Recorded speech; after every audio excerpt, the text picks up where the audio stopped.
So for the next 6 to 7, 8 minutes, we are going to get uncomfortable. Just a warning.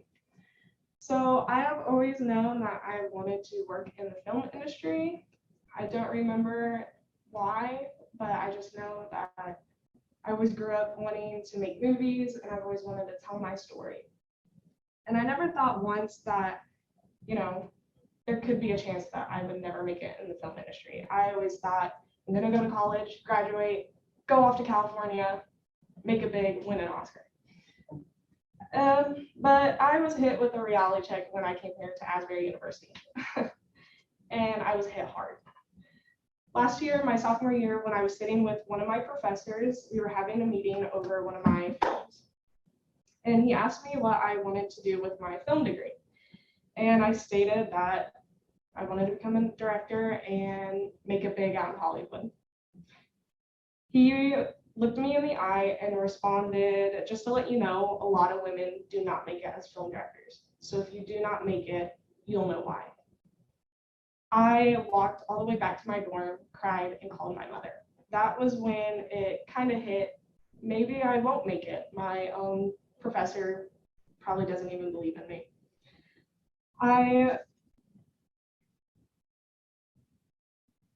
A lot of women in the film industry aren't safe and they aren't treated equally.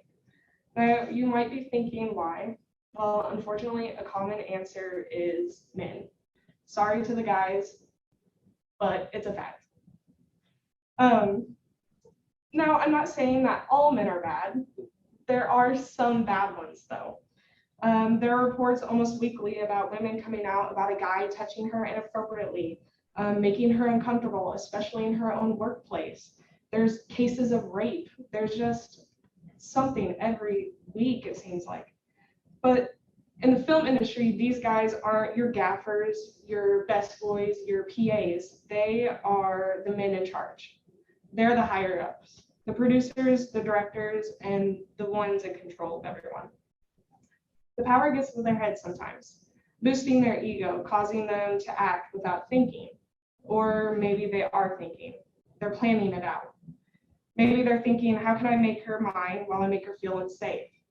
How can I have my way with her? And how can I put a scene in this movie where her body gets sexualized? How can I get her alone in her trailer? Now, I'm not saying that all women experience sexual misconduct. Men do too. But when looking at this graph, women experience it a lot more, unfortunately. Verbal sexual harassment, unwelcome sexual touching, online sexual harassment, being physically followed, genital flashing, sexual assault. Women experience it daily. But during this, I'm focusing on women, and especially the film industry. So in October of 2017, Harvey Weinstein, this man, was accused of sexual abuse and rape allegations by more than 80 women. 80 women. The allegations dated back to the late 1970s to present day. And for those that don't know, Harvey Weinstein is a film producer that created the Weinstein Company with his brother. His company created a lot of films, especially Quentin Tarantino films. And if you know Tarantino, his films. So with the scandals now in the public eye, people took to the streets to protest. And that was when the Me Too movement started. It caused sexual abuse allegations against powerful men around the world to come out. People started speaking out, and it was known as the Weinstein effect. It also helped when Weinstein was arrested and charged in May of 2018. Women started seeing that he was arrested, and so they saw that these 80 women, their abuser was arrested. So they were realizing, if I speak out, then maybe change will happen. He'll serve 23 years in prison and won't have an early release date until 2039, and he's currently serving right now. People were recognizing the mistreatment, the unequal pay, the abuse, sexualization toward women in the industry. When this all went down, people confronted the American financier, Jeffrey Epstein. I probably said that wrong, Jeffrey Epstein. And he had a sex trafficking ring on this island. And he had a whole list of actors and people in the film industry who were part of that sex trafficking ring. Unfortunately, Jeffrey Epstein killed himself before that list could come out. But while there were great things about the Me Too movement, such as women coming out against their abusers and shining a light on them, and people were being held accountable, there were also some negatives. There were women that lied about being sexually abused. They wrongfully accused men that did no harm. And when a woman came out, cancel culture hit, canceling the person before they could speak out and share their side of the story. But when they were proven innocent, no one was held accountable for wrongdoing. Stories have since come out showing that upwards of 60% of men are afraid to mentor women at work, fearing what will happen if they meet behind closed doors without a third party present. In October 2017, after the Weinstein allegations, a Google Doc was floating around the internet, and it was called the Shitty Media Men List. It was allegations of misconduct from anonymous sources, and they all weren't true.